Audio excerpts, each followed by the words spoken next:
Hello, this is David and welcome to Make Me Proud, the video series sharing the story of my campaign to become a better sprint swimmer.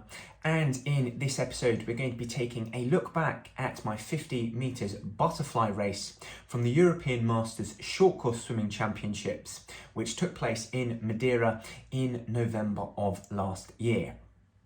For those of you that have been following my content will know that I came in with a time of 30.93 seconds, which was a little way off my personal best that I'd set a few weeks earlier at the Swim England Masters Nationals Swimming Championships, and similarly just a fraction off my time set at the South Yorkshire Masters Swimming Champs that took place just a couple of weeks earlier.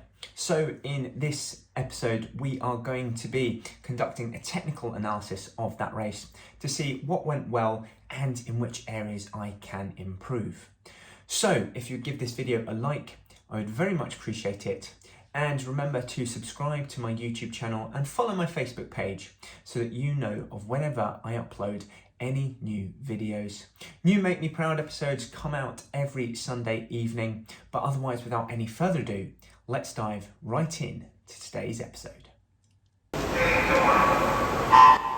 So a strong dive into the water keeps me in contention in this race, and a nice, powerful, consistent and fast stroke rate keeps me at the front of the pack.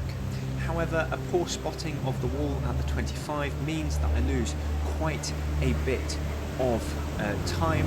However, I come back down the final 25 with a strong and powerful stroke, catching the leader, and because I spot the wall incredibly well, I take the heat win, come in with a time of 30.93 seconds. So there are two key talking points from this race that I want to go over. The first of which is how I tried to hold my head under the water and not take any breaths throughout the 50 metres and how that impacted my swim. And secondly, probably most importantly, is my spotting of the wall at the 25, which, as mentioned in the replay of the race, lost me quite a lot of time in comparison to the swimmer that I was competing against in that race. So first off, with my head down, now just reflecting on it, I think that this actually worked well for me and I was going faster. It meant that I was able to keep up a nice high stroke rate and also make it powerful as well. So I think, in fact, that actually worked out well for me in that race, where it was more down to the turn at the 25. That meant that I missed out on a personal best or, beating the time from South Yorkshire Masters. As said previously, my personal best at Masters Nationals was influenced by the wall at the 25. So at Masters Nationals there was a ledge to hold on to, which you could stabilise yourself during the turn, which wasn't there at South Yorkshire Masters nor here at Europeans, which makes things a little bit harder at the turn, hence why that time at Masters Nationals was reasonably quicker in that regard. So ultimately for me, the real comparator was the time that I set at South Yorkshire Masters, which was a 30.87, I believe, where I was a little way off that time, unfortunately. And that was largely down to the turn, where I just ultimately really failed to spot the wall well.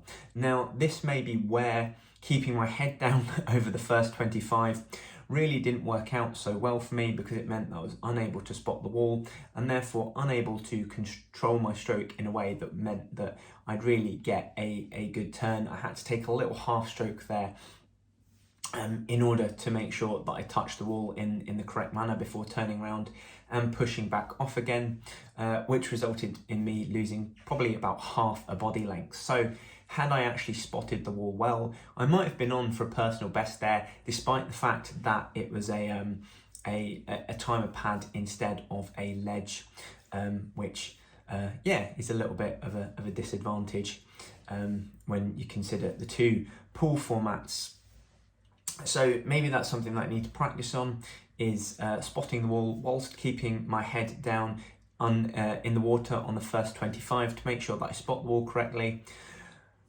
Maybe it would be advantageous to bring my head up as I approach the wall, just to make sure that I am spotting it correctly.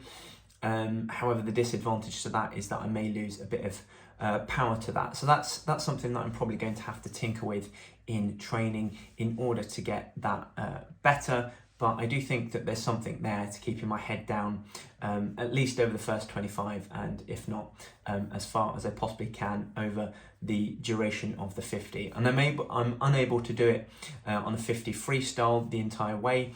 I've got it down to about 2 breaths per 50 meters free. I think I managed 1 breath on one occasion.